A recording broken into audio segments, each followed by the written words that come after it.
and I look and I listen, and I look and I listen some more, and I really can't point to any one single thing in recent history that makes me proud of these people up there regulating us to death. I see them doing nothing but violating the Constitution we already have, yet they want to amend it and all of a sudden are going to stick to it? When did these people all of a sudden get righteous? I don't see it. We got a health care bill. A couple of years ago here in Massachusetts, the legislature wanted to pass a forced vaccine bill. The government says, you need a vaccine, you're going to get it, you can't say no. Is it these same people that all of a sudden have become so wise and so adherent to the Constitution that we're going to consider letting them amend it? Do we want them to have access to our Constitution? I don't think so. At the very least, we should be skeptical. They haven't found a way to listen to the words of the Constitution we have, let alone make it better. They're violating it daily. Well, our next guest is going to talk a little bit more about this Article 5 convention. What it is, what it means, what the dangers of it are, what possible benefits could there be, and from a historical perspective, what do we have to look back on? What guarantees do we have that they will go in and tinker and tweak and amend in a limited way? You know, what precedent do we have? Well, the one person that's on top of this is our next speaker, Mr. Hal Shurtleff, who's the regional coordinator for the John Birch Society here in the Northeast, and we're real lucky to have him. Hal?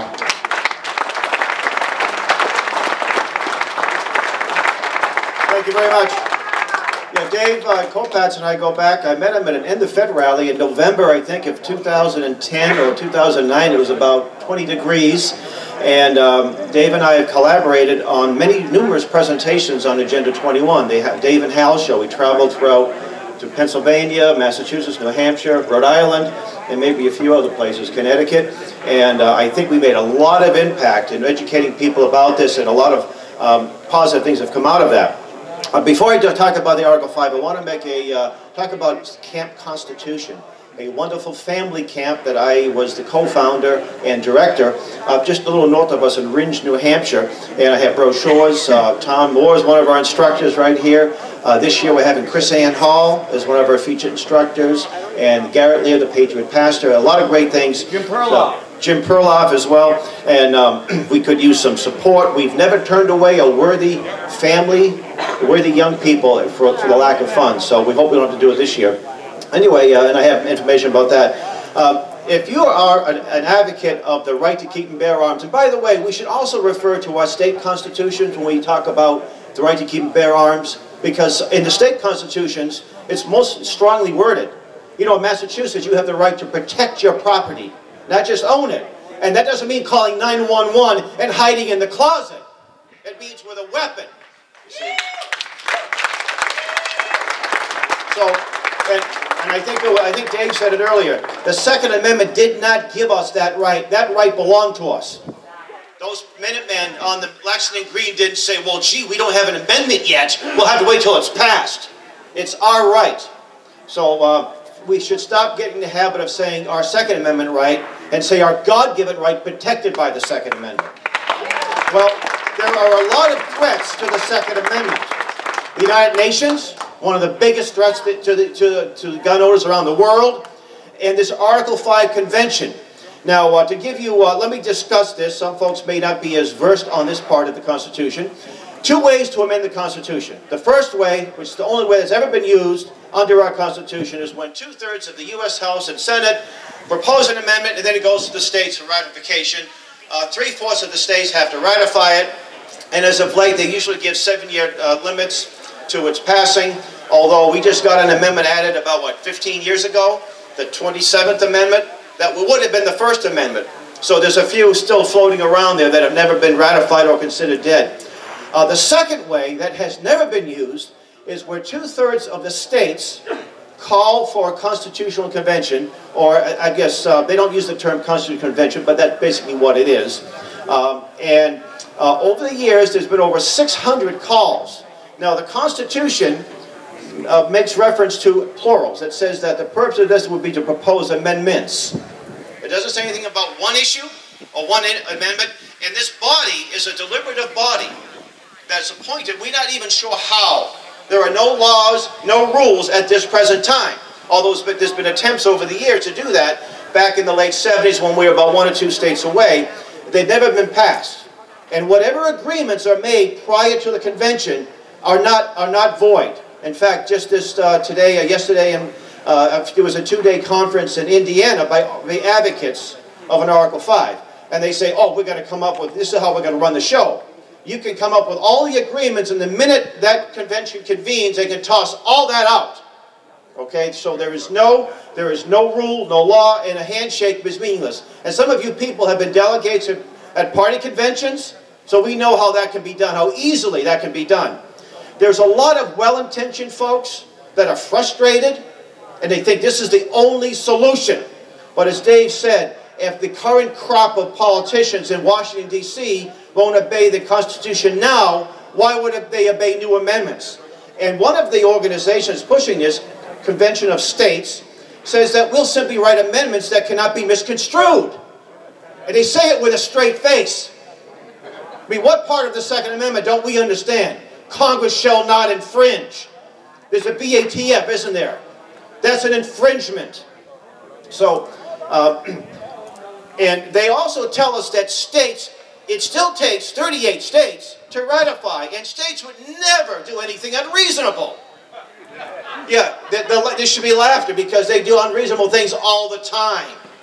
They don't need a convention, a constitutional convention to do unreasonable things. And we live in Massachusetts, which is the seat of unreasonable. And it's not just people on what we would call the right-wing side. There's a lot of people on the left that are pushing one. Do we all know who George Soros is? George Soros has got a few dollars and he loves to throw towards so-called progressives. Do we know a group called Wolfpack?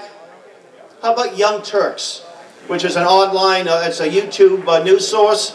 Well, George Soros supports Young Turks. The founder of that, I always have trouble with his name. I think it's spelled C-E-N-K, but it's pronounced differently. Urek, I think. He is the one that was the founder of Wolfpack. Its sole purpose is to have an Article 5 convention. We ran into some of these 99%ers, right, well-funded, in New Hampshire. They tried to get a resolution passed there. And they used the same argument that people on the so-called right use. Nothing unreasonable will be adopted by these states. That comes out of this convention. They didn't like it when we testified, though. And they said they want to get big money out of politics. I said, let's get big money out of the Article 5 convention. Like the Koch brothers that support ALEC on the right-wing side, and George Soros that supports Wolfpack. Well, they didn't like that. And I said to the committee members, I said, we have something better than an Article 5. They perked right up. They're called elections. Every 2 years, we can have a non-violent revolution at the ballot box. That was the way the founders intended. We can get constitutions elected and hold those in office accountable. But the easy way is to have a convention. And it's worth the effort. It's not worth the effort. Hey, by the way, in Massachusetts, Wolfpack has 2 resolutions they introduced last summer. And we were told that they probably will not pass. But we heard that in Vermont, and they passed it in Vermont. Right now, there's about 24 states that have active calls for an Article 5 convention. In Massachusetts, we need to rescind the old calls that go back about 50 or 60 years, and we need to stop any new calls. And if you live in other parts of the country as well, and would like to, if you have a group you'd like me to come, I give sort of a full-blown presentation on this, I'll be glad to do that. And my table's over here with Mary Smutnik manning it. I have some information that I think, one of them is an article that just came out, how the left and right are pushing for an Article 5. Oh, by the way, there's a person you need to know. Meg Penrose, Professor Meg Penrose. She's out of Texas, University of, I think, Texas A&M. She was at the 2011 Conference on the Constitutional Convention at Harvard. If you want to see all the other players, you go to con.org, where Professor Larry Lessig, a Harvard leftist, and Mr. Mark Meckler, formerly of National Tea Party Patriots, now the head of the Convention of States, collaborated there. I was a member of the media. They would not allow me or the John Birch Society a seat at the table. They said it was open to both sides, but we weren't allowed, even though we were the most, one of the biggest organizations opposing this historically since the early to mid '80s. So at this conference was Meg Penrose, and she turned up in Connecticut back last fall when she at UConn was hosting a conference on the Second Amendment to abolish it. And she got up there and she said that the Constitution, we no longer wear the same outfits they wore 200 years ago. The Constitution isn't, she said, it's not absolute. In other words, we need to rewrite it. She's advocating a rewrite of the Constitution, and she said we can do this from an Article 5 convention. You see, so, and now, do you think that UConn could have found a left-wing professor a little bit closer than Texas? So she's a player in this. And you cannot keep these folks out. All the promises that Mark Levin makes, Sean Hannity, and these other hosts of neocons, you cannot keep these folks out. And they will rewrite our Constitution. Indeed, Mike Farris, who is the head of the Homeschool Legal Defense Association, has done a lot of great work. He's advocating a 50-member U.S. Supreme Court. That, to me, is not only unreasonable, it's crazy. And he says it with a straight face, to be appointed for 6 years by state legislators. So a full-time, lame duck Supreme Court. Isn't that a great way to solve our problems? Anyway, we contend that the Constitution is the solution. If guys like Bill Gunn got elected, if some of these folks running for office here get elected, we will resort with this Constitution will be established. We also have to remember what John Adams said. Next to Washington, he's my favorite president, favorite patriot.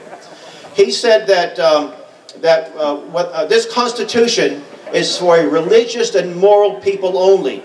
It is entirely inadequate for anyone else. And he was definitely right. That's why these folks, some of these folks are working so hard to formally destroy this great document.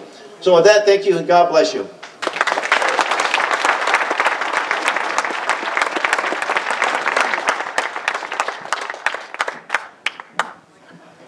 All right, so this Article 5 convention is a little more to it than what we thought. And as I said, we got some people up there that I don't know if we trust them.